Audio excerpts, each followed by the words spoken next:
analgesia. Entonces, según la OMS, podemos definir el dolor como una experiencia sensitiva y emocional desagradable que está asociada a una lesión tisular real o potencial. Entonces, podemos decir como tal que el dolor es subjetivo. Entonces, siempre va a existir mientras el paciente lo refiera. Entonces, para poder empezar a hablar de analgesia obstétrica, tenemos que hablar de los cambios fisiológicos que presentamos pues que presentan las pacientes embarazadas y que van a afectar como tal las consecuencias del fármaco.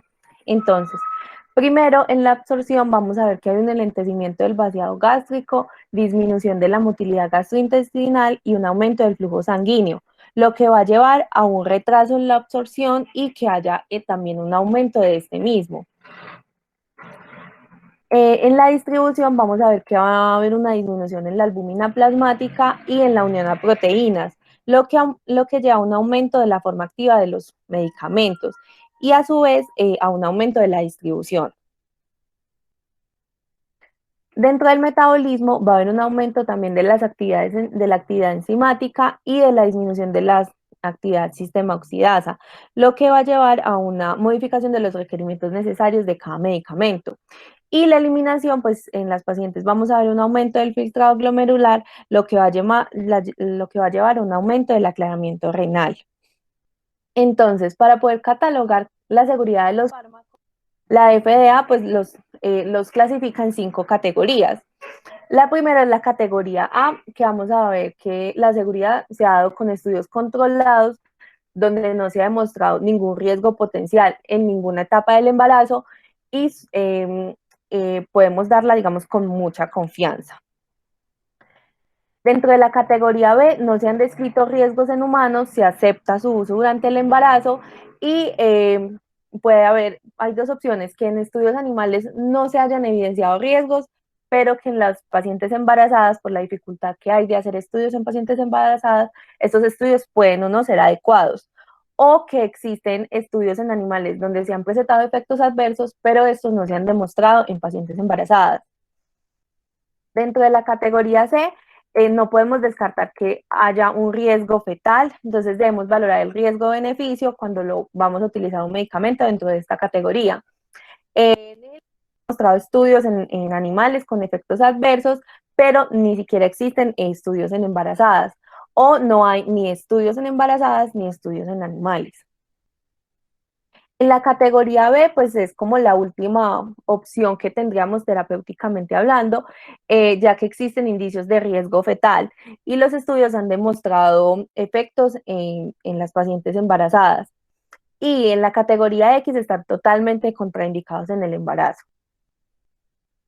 Entonces, pues tenemos como un arsenal terapéutico muy grande que podríamos utilizarlo como analgesia, pero intenté como resumir los que más usamos diariamente. Entonces, dentro de los anestésicos locales vamos a tener dos.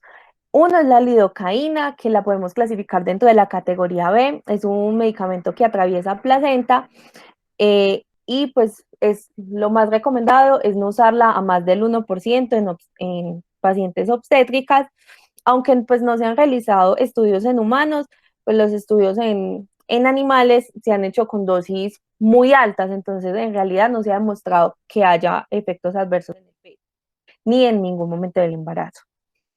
La bupivacaína se clasifica dentro de la categoría C y pues solo debería ser administrada después de que el beneficio supere el riesgo.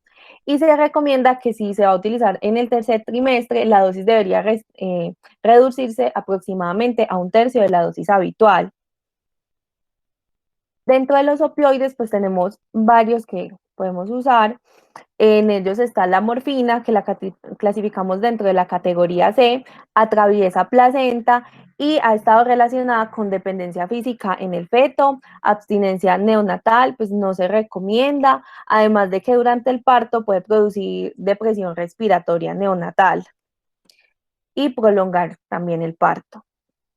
El fentanilo se clasifica dentro de la categoría D, ha demostrado toxicidad reproductiva en animales y cuando se usa a largo plazo hay síntomas de abstinencia. y depresión respiratoria. Entonces tampoco, principalmente en primer y tercer trimestre, no se recomienda. La meperidina la clasificamos dentro de la categoría C, es un medicamento que atraviesa placenta, también está asociado a depresión respiratoria y problemas de succión en el neonato. Eh, También presenta síndrome de abstinencia, parálisis gástrica y pues se desaconseja en todos los trimestres. La metadona se clasifica dentro de la categoría D, atraviesa placenta, pero pues no hay datos suficientes en este momento que aconsejen o desaconsejen eh, su uso, entonces pues realmente prefieren no se recomienda. La codeína la tenemos dentro de la categoría C y está asociada principalmente a prolongación del parto y depresión respiratoria. Además, pues también ha estado relacionada con RCIU. La oxicodona la clasificamos dentro de la categoría B, excepto en altas dosis, donde podemos hasta clasificarla en categoría D.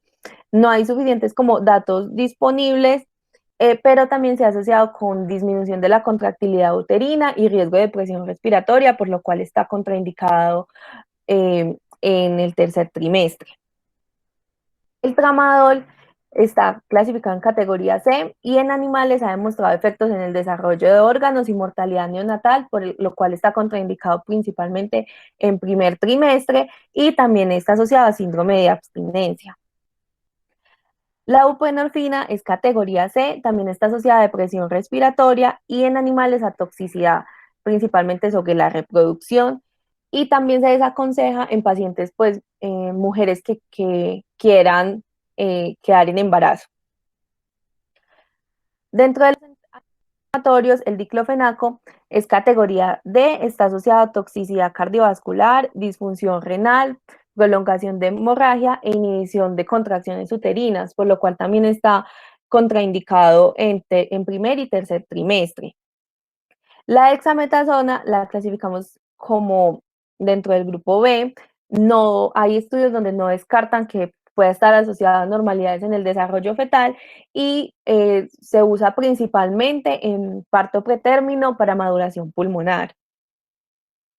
El ketorolaco es categoría C en primer y segundo trimestre y categoría D en el tercer trimestre, porque puede causar daño fetal y cierre del ductus arterioso. Y el ibuprofeno y el naproxeno lo vamos a clasificar dentro de la categoría D. Está asociado a inhibición de síntesis de prostaglandinas, por lo cual pues está contraindicado dentro del tercer trimestre y aumenta el riesgo de abortos y malformaciones, por lo cual pues tampoco debería darse en el trimestre.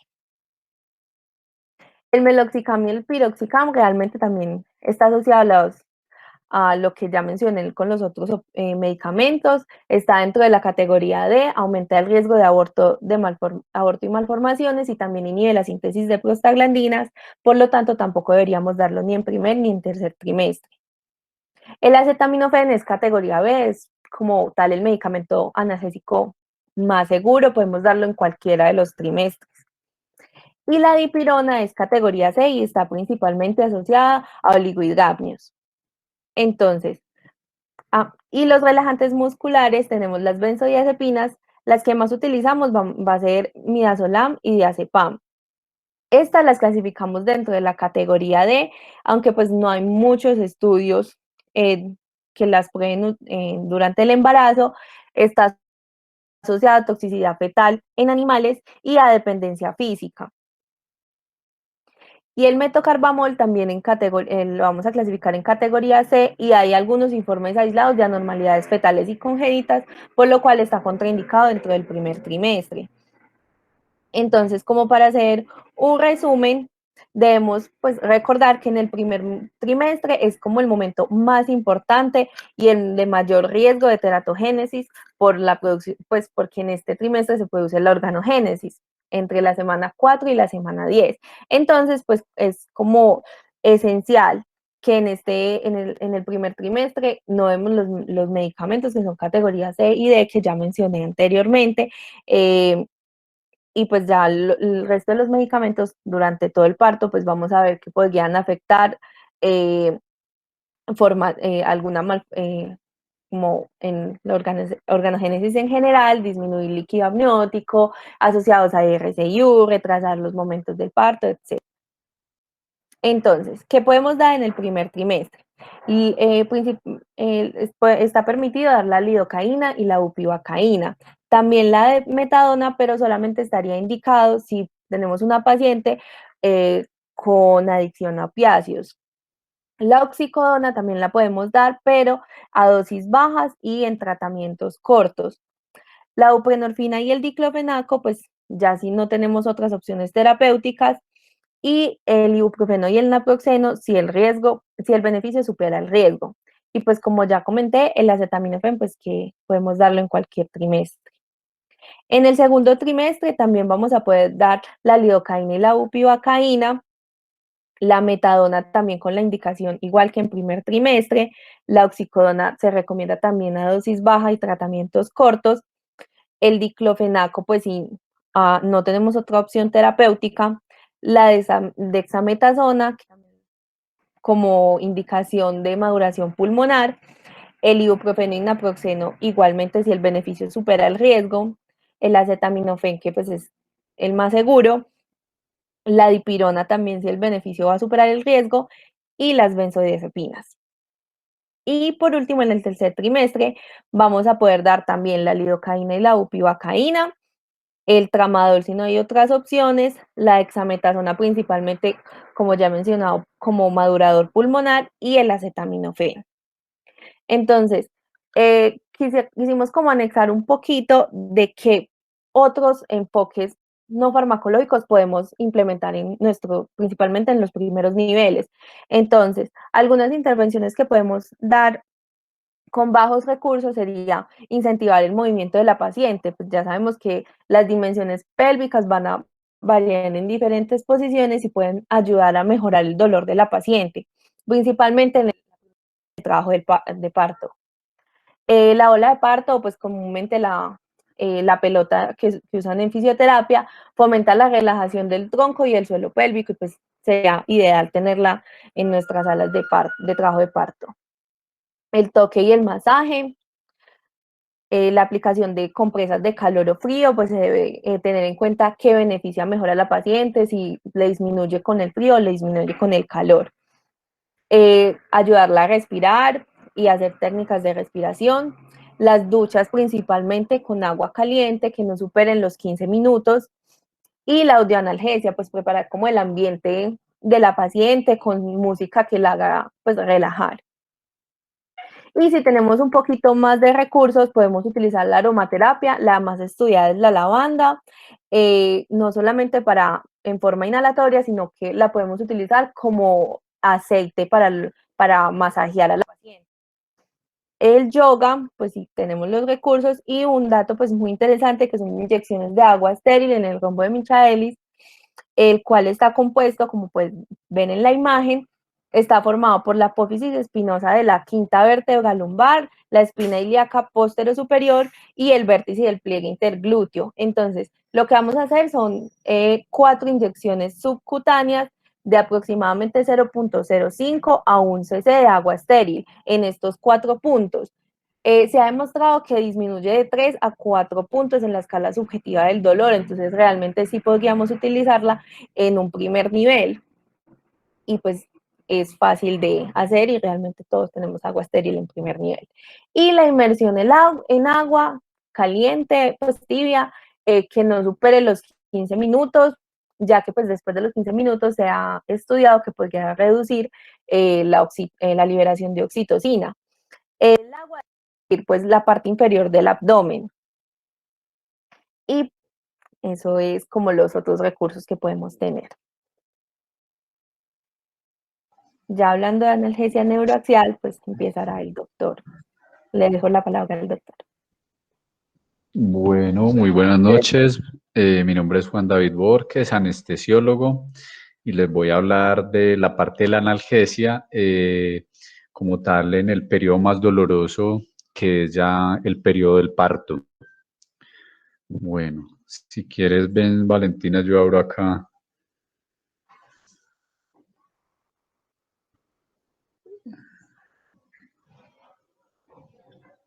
Entonces deja de presentar. Bueno,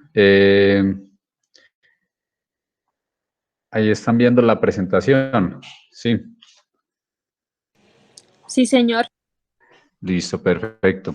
Entonces, hay unos cambios también fisiológicos y anatómicos que me van a, digamos, a dificultar o a cambiar un poco la técnica de analgesia neuroaxial, que son, por ejemplo, en estas pacientes se atenúa lo que es la lordosis lumbar, el ligamento amarillo se vuelve más suave, lo cual, digamos, hace que sea más difícil localizar el espacio intratecal. eh, Hay una congestión de las venas epidurales, lo cual hace más probable, digamos, una punción venosa o una inyección venosa de anestésicos locales. También hay compresión aortocava y hay una mayor respuesta de las maternas al bloqueo simpático, lo cual hace que generen más hipotensión, más bradicardia al realizar los bloqueos espinales. Entonces, el dolor en el trabajo de parto se divide en dos etapas. La primera etapa es se debe por la contracción uterina y está dado por las raíces nerviosas de T10 a L1. Y la segunda etapa del trabajo de parto se da más por dolor perineal, por las raíces nerviosas de S2 a S4. Entonces es muy importante, digamos, la analgesia, ya que tiene beneficios tanto físicos como mentales, emocionales, y algunos de estos pueden ser que disminuyen las catecolaminas, se atenúan los efectos hemodinámicos, mejora la perfusión uteroplacentaria, mejora la relajación del piso pélvico, hay disminución de la ansiedad de la paciente, disminuye el ciclo de hiperventilación e hipoventilación y además facilita el control de la presión arterial y la frecuencia cardíaca en pacientes con cardiopatías o en pacientes preclánticas. Bueno, entonces, ¿cuál sería la técnica ideal de una analgesia en el trabajo de parto?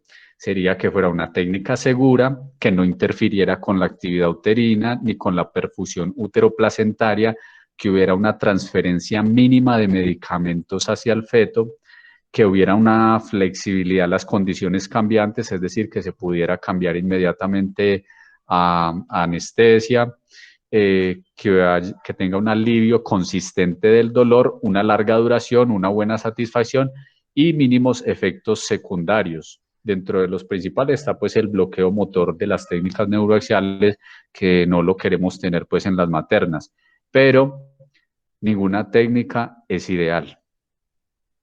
Entonces, ¿qué debemos contar en el servicio cuando vamos a aplicar una analgesia neuroaxial? Debemos tener lo necesario para el manejo de las complicaciones, es decir, vasopresores, equipo de reanimación, equipo de vía aérea y la emulsión lipídica, que la emulsión lipídica es el tratamiento de elección cuando hay una intoxicación por anestésicos locales. Bueno, entonces, antes de aplicar una anestesia neuroaxial, debemos revisar tanto a la madre como al bebé. Debemos revisar los laboratorios relevantes, si tiene unas plaquetas adecuadas, un examen físico a la materna, una monitoría de los signos vitales. Tenemos que mirar en qué etapa del trabajo de parto está, que tenga un adecuado acceso intravenoso, que se debe corregir la hipovolemia en caso de que la paciente, digamos, esté deshidratada e idealmente firmar un consentimiento informado. Con respecto al feto, entonces tenemos que se debe revisar la frecuencia cardíaca fetal, mirar que tenga adecuados movimientos fetales y también mirar la historia clínica del bebé. ¿Qué contraindicaciones existen, digamos, para poner analgesia o anestesia epidural? Primero es que la paciente se rehúse o no coopere con esta, que tenga un incremento de la presión intracraneal debido a una lesión de masa, que tenga infección de tejidos blandos en la zona donde se va a hacer la punción lumbar, que tenga coagulopatía o que la paciente esté en ese momento en tratamiento de anticoagulación, que la paciente esté hipovolémica. Ya les dije que debemos corregir una hipovolemia en caso de que la paciente tenga algún grado de deshidratación, que el personal tenga un inadecuado entrenamiento o experiencia con la técnica y que no se cuente con los recursos adecuados. Ya dijimos, por ejemplo, que el intralípido, la emulsión lipídica, es el manejo de elección cuando hay intoxicación por anestésicos locales. Entonces uno se pregunta, bueno, y cuando la paciente tiene una infección sistémica, ¿eso contraindicaría una analgesia neuroaxial? Entonces han habido investigaciones de grandes cortes. Esta, por ejemplo, tiene más de 700.000 pacientes a los cuales se les puso, digamos, un bloqueo neuroaxial y solo 3 presentaron meningitis y ninguno de estos pacientes fue pues una paciente materna. Entonces, ningún estudio ha establecido claramente una relación entre la anestesia o analgesia neuroaxial durante una bacteremia y el posterior desarrollo de meningitis o absceso epidural, por lo cual se dan ciertas recomendaciones. La primera es evitar un uso prolongado del catéter epidural. La segunda es que el equipo esté totalmente estéril y la técnica sea aséptica y rigurosa. Que el catéter epidural tenga filtro y es prudente, digamos, evitar en pacientes con signos clínicos de sepsis y sin manejo antibiótico. Sin embargo, esta recomendación realmente no debería existir, porque si una paciente ya tiene signos clínicos de sepsis, debería ya de tener instaurado un manejo antibiótico. O sea, eso no debería pasar. Y realmente entonces una infección sistémica no es una contraindicación para poner una analgesia o anestesia neuroaxial, pero se debe individualizar cada caso. ¿Cuál medicamento utilizar y a qué dosis? En resumen, y con todas las investigaciones que se han hecho, lo ideal es un anestésico local más un opioide. ¿Por qué? Porque esto lleva a que se disminuya el tiempo de latencia, entonces actúa más rápido, con mayor duración, con mejor analgesia, permite disminuir las dosis de los medicamentos, permite aplicarle el anestésico local a menor concentración, con menos bloqueo motor, disminuyendo así el riesgo de hipotensión. Y si hay menos medicamento, obviamente va a haber menor paso a la circulación sistémica y menor concentración plasmática en el feto con menor riesgo de toxicidad sistémica. Y con esta mezcla, los resultados neonatales no parecen verse afectados. El anestésico local más utilizado generalmente es bupivacaína. Bupivacaína o lidocaína. Como lo decía Valentina, son categoría B en el embarazo, entonces digamos que son de los pocos medicamentos que son categoría B, que son seguros. Este medicamento tiene alta unión a proteínas, lo cual disminuye el paso a la circulación fetal. También se ha encontrado una concentración en vena umbilical muy baja y permite una duración de la analgesia hasta de 90 minutos cuando se aplica el bolo. ¿A qué concentración deberíamos aplicar entonces el anestésico local?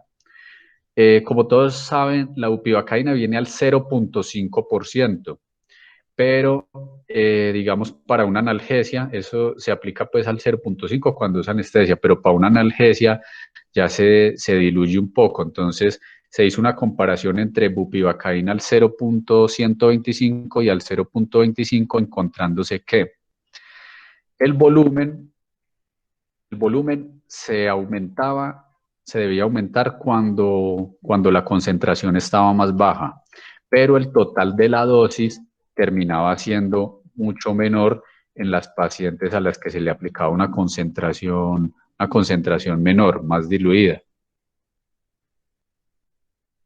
Bueno, entonces, lo que se ha encontrado, digamos, en las investigaciones es que la bupivacaína a menor concentración requiere menor dosis global, requiere mayor volumen, pero como está menos concentrada, termina siendo una menor dosis con una mayor satisfacción de la analgesia y provoca menos bloqueo motor, lo cual es muy bueno pues ya para el trabajo de parto. Entonces, ¿cuál es al fin la recomendación después de todas las investigaciones? Que la bupivacaína se debe poner al 0.625 o al 0.125%. Esto para analgesia, no para anestesia, sino para analgesia. Entonces sería con altos volúmenes, baja concentración, menor dosis, mejor analgesia, mayor duración. Y el fentanil, que es el opioide que más, digamos, utilizamos como coadyuvante con el anestésico local, al aplicar el fentanil mezclado pues con el anestésico local, disminuye la latencia, disminuye la concentración del anestésico local y disminuye el requerimiento de los anestésicos locales. Entonces, ¿cuánto es la dosis? Depende. Si se va a poner raquidio para anestesia, se recomienda una dosis de 20 a 25 microgramos de fentanil. Después de 25 microgramos no aumenta la analgesia, pero sí aumentan las reacciones adversas, entonces no se recomienda más de 25 microgramos. Y para la analgesia epidural se recomienda una dosis de 1.5 a 3 microgramos por cada mililitro de la mezcla de anestésico local que se vaya a utilizar. Entonces debemos recordar que el dolor en el trabajo de parto tiene dos etapas. La primera etapa, que se da más por la contracción uterina, recuerden que son las fibras nerviosas toracolumbares de T10 a L1, y la segunda etapa del trabajo de parto se da más por la contracción del piso pélvico, que es las fibras nerviosas S2 a C4. Recordar los beneficios que tiene la analgesia, no solo físicos, psicológicos, en muchos aspectos. La mejor analgesia sigue siendo la analgesia epidural, que debe tener y contarse con los equipos y personal adecuado. Revisar siempre tanto la historia clínica de la madre como la historia clínica del bebé. Mirar si tiene alguna contraindicación. Recordar que la mejor mezcla es anestésico local más opioide, que la bupivacaína se debe utilizar a baja concentración y mayor volumen, y que el fentanil, la dosis para una analgesia epidural es de 1.5 a 3 microgramos por mililitro. Bueno, la cosa que tenemos que estar revisando constantemente en una materna a la cual se le pone analgesia epidural es el nivel sensorial, el bloqueo motor y el control del dolor. Si el bloqueo motor está alto, pues se debe, digamos, espaciar más los bolos o disminuir la concentración del anestésico local o disminuir el volumen. Bueno, entonces, ¿cuál sería la mejor técnica para continuar la analgesia epidural? Es decir, se aplican bolos o en infusión continua. Ya se tiene el catéter epidural instaurado, entonces uno dice, bueno, ¿se deja una infusión o se dejan bolos? Esta es la imagen que se ve cuando se da en bolos y esta es la imagen que se da cuando se da en infusión continua. Entonces la respuesta sería que es mucho mejor dar la analgesia en bolos porque abarca más dermatomas. Cuando se da la analgesia en infusión continua por epidural, lo que se hace es que el anestésico local se concentra en una sola zona, aumentando bloqueo motor, aumentando, digamos, los efectos adversos en esta zona y dejándome descubierta otras raíces nerviosas que necesitamos también brindarle analgesia. Entonces, lo mejor es en bolos, se dispersa más el anestésico local y no genera tantas reacciones adversas. Bueno, este es un metaanálisis, una revisión sistemática y metaanálisis en la cual comparan la infusión continua versus los bolos intermitentes. Y entonces se mostró que los bolos tienen mejor analgesia, menos bloqueo motor, menos consumo de medicamento y la tasa de partos vaginales instrumentados es más baja. Si presentan menos bloqueo motor con los bolos intermitentes, obviamente el parto instrumentado va a ser más bajo. Entonces, ¿qué mitos existen acerca de la analgesia epidural? Primero, ¿se puede iniciar analgesia epidural cuando la paciente tiene una dilatación menos de 4 centímetros? La respuesta es sí, no hay ninguna contraindicación, eso no bloquea el trabajo de parto, realmente sí se puede poner, incluso teniendo menos de 4 centímetros de dilatación. Dos, la analgesia epidural colocada adecuadamente aumenta la tasa de cesárea, es otro mito que se ha tenido, y la respuesta es no, no se aumentan las tasas de cesárea. Bueno, la otra pregunta es, ¿se prolonga la segunda etapa del trabajo de parto con la analgesia epidural? La respuesta es sí, se va a prolongar la segunda etapa del trabajo de parto, lo cual tenemos que tenerlo en cuenta para no desesperarnos, para no angustiarnos y saber que se va a demorar un poco más. Y aumenta el parto instrumentado, la analgesia epidural, depende de si se utiliza una adecuada técnica o no, como les voy a demostrar a continuación. Entonces, cuando se utilizan dosis más altas, cuando se utiliza en infusión continua, cuando se utilizan concentraciones más altas a las que ya les he mencionado, se genera mayor bloqueo motor, generando mayor tasa de parto instrumentado, por lo cual la concentración ideal es al 0.125 o al 0.0625. ¿Qué quiere decir segunda etapa de parto prolongado? Entonces, sería, para definir ya que está prolongada, es 4 horas en pacientes nulíparas con analgesia epidural o 3 horas en nulíparas sin analgesia epidural o en multíparas ya sería 3 horas con epidural y 2 horas sin epidural. Aquí en la gráfica lo podemos ver mejor, entonces sería eh, la nulípara con analgesia epidural, si recuerdan cuánto es, exactamente hasta 4 horas. Es decir, es nulípara, se va a demorar más y aparte de eso le pongo analgesia epidural, se va a demorar más la segunda etapa del trabajo de parto. Y si no tiene analgesia, se va a demorar 3 horas. Hasta 3 horas es aceptable esperar. Pero en la paciente multípara, que va a ser más rápido, pero con analgesia epidural va a ser 3 horas. Va a ser entonces como una nulípara sin analgesia. Y la multípara sin analgesia es la más rápida. Se va a demorar 2 horas nomás.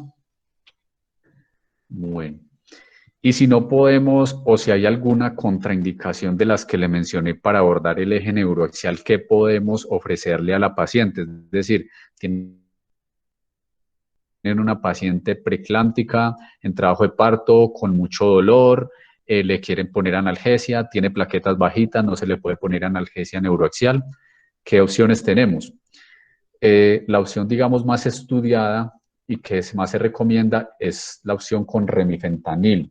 Tiene mayor satisfacción, uso de menos analgesia adicional, no aumenta el riesgo de puntaje de Apgar y no aumenta el riesgo de parto por cesárea. Pero ustedes van a decir, ay, pero los opioides, el remifentanil es un opioide y los opioides nos han mencionado que generan depresión respiratoria, que generan dependencia en el feto. Bueno, entonces, la dependencia y el síndrome de abstinencia generalmente se dan cuando las dosis son, digamos, varios días o varias semanas, cuando es por larga duración. Y la mayoría de medicamentos de opioides tienen una duración larga de varias horas, pero el remifentanil, como tiene un metabolismo plasmático, el remifentanil dura nomás 3 minutos en sangre, entonces el bebé no va a presentar depresión respiratoria, que incluso el remifentanil es uno de los medicamentos más utilizados cuando hay una cesárea urgente, que se le debe dar, digamos, anestesia general, se utiliza un bolo de remifentanil.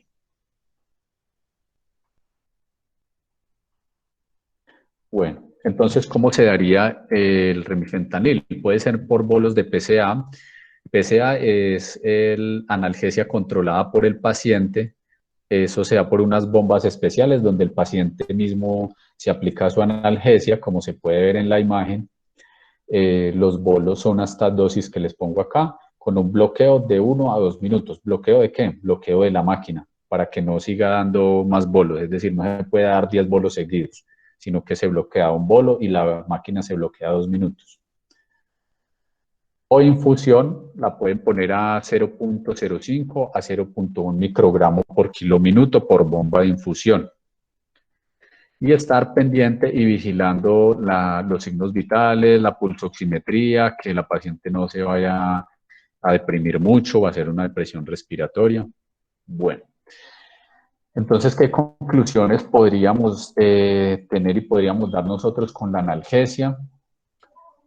Primero, no hay ninguna circunstancia en la que se considere aceptable que una persona experimente dolor intenso susceptible de intervención segura mientras esté bajo el cuidado de un médico.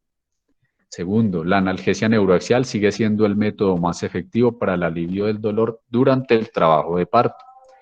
Tercero, la analgesia epidural no aumenta la tasa de parto por cesárea. Ese mito, digamos, tiene que quitarse ya.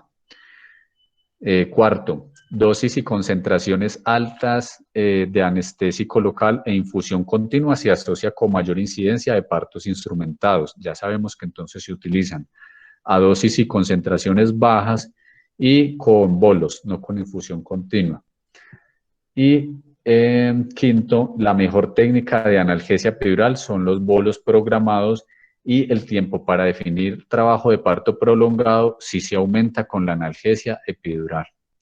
Bueno, entonces llegó la hora del quiz. Les vamos a hacer un quiz de la charla. Entonces, los que no tengan descargado deben descargar la aplicación Kahoot, que es K-A-H-O-O-T, Kahoot, que es donde vamos a realizar el quiz.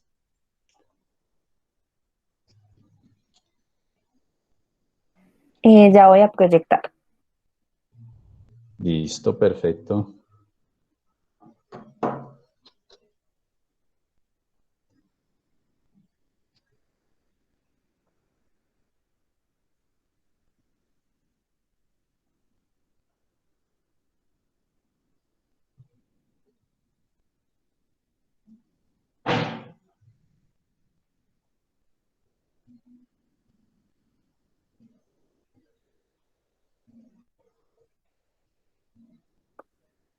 Ahí están viendo mi pantalla.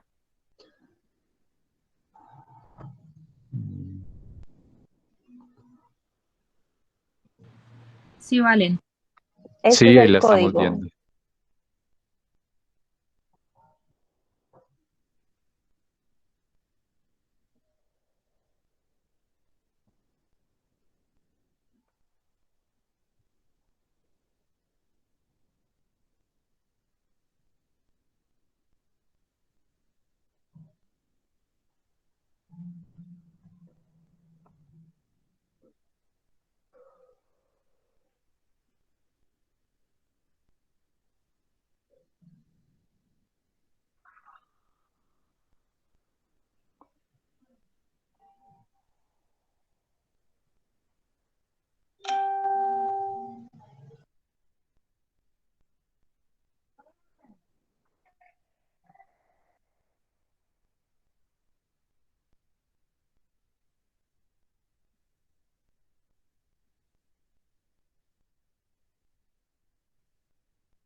¿Falta alguien por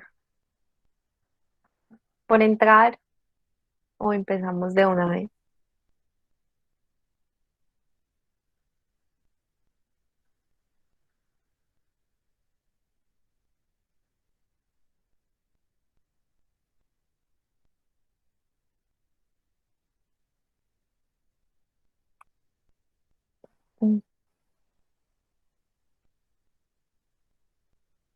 Bueno, yo creo que no se va a conectar nadie más, entonces empecemos. Yo les voy a colocar la pregunta en la presentación y pues acá solo está el A, B, C y D. Listo. Entonces, la primera pregunta es, según la FDA, la mejor descripción de la categoría C es A. Estudios en animales no demuestran riesgo, pero no hay pruebas en embarazadas. B. Los efectos adversos en animales. Hay efectos adversos en animales, pero no hay estudios en embarazadas. C. No hay estudios en animales ni en embarazadas. Y D, B y C son correctas.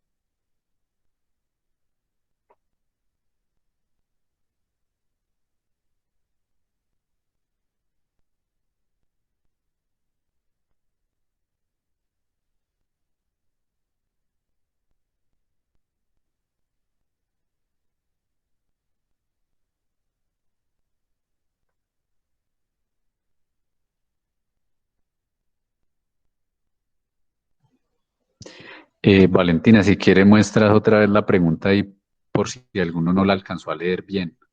Ah, listo.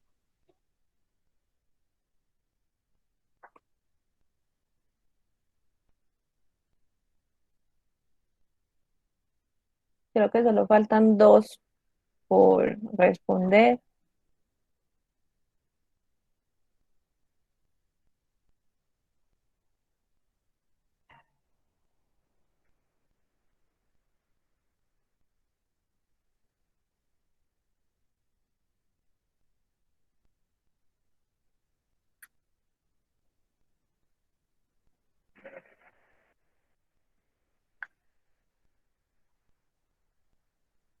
Listo. Ay, ouch.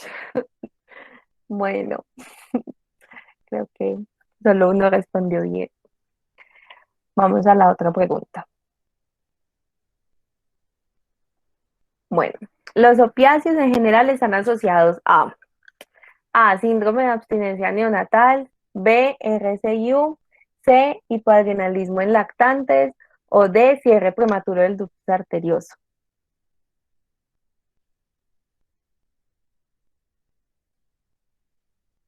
Bueno, ¿quién será Y?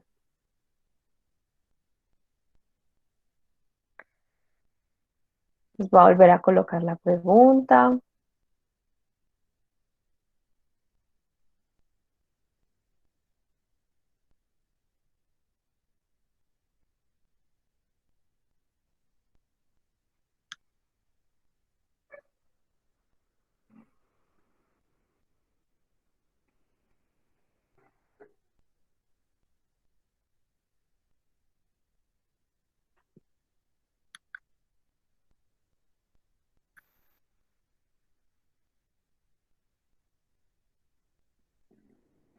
Bueno, esto sí, casi todas las respondieron bien. Va ganando Y. Listo. La tercera pregunta es, el rombo de Michaelis está compuesto por todos excepto A, apófisis espinosa de la quinta vértebra lumbar, B, espina ilíaca superior, C, espina ilíaca inferior y D, vértice del pliegue interglúteo.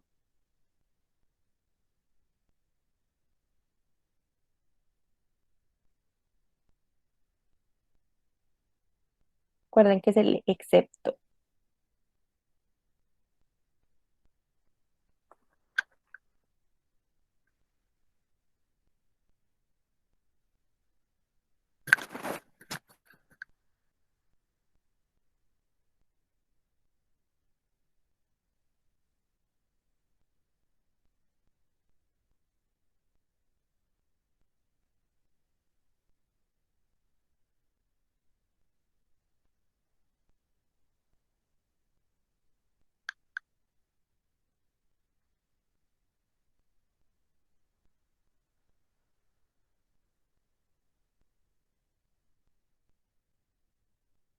Bien, va ganando Y. Listo. La cuarta pregunta es, Las principales raíces nerviosas implicadas en el dolor en la primera etapa del parto van de A, T1 a T6, B, T10 a L1, C, S2 a S4 y D, S1 a S2.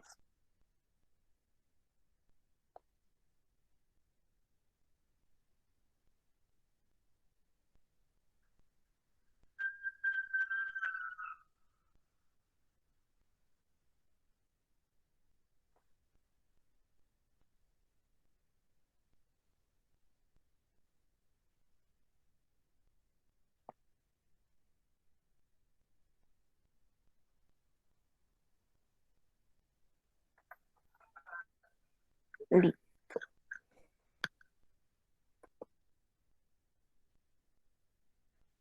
sigue ganando Y. La quinta pregunta es, ¿cuál es el medicamento de elección para el manejo de la intoxicación por anestésicos locales? A, sulfato de magnesio, B, amiodarona, C, atropina o D, emulsión lipídica.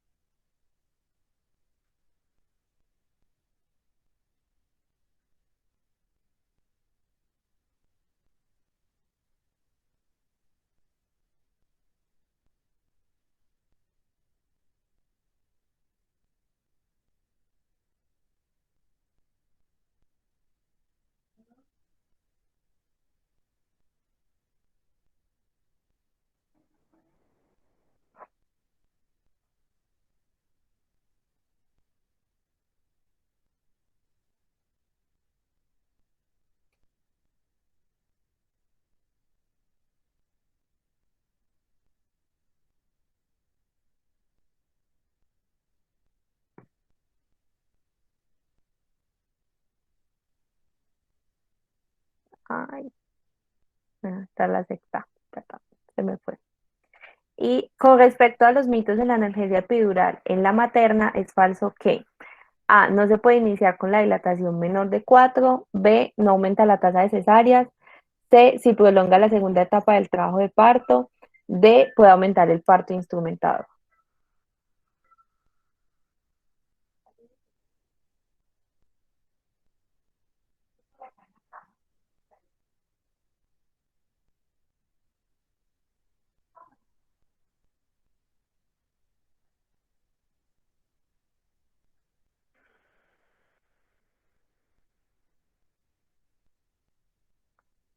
Listo. Entonces,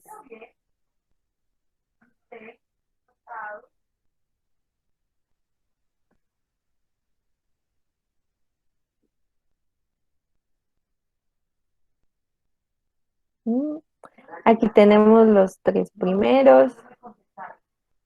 Entonces, pues ya saben que quedan en el podium para el ranking de la charla de hoy.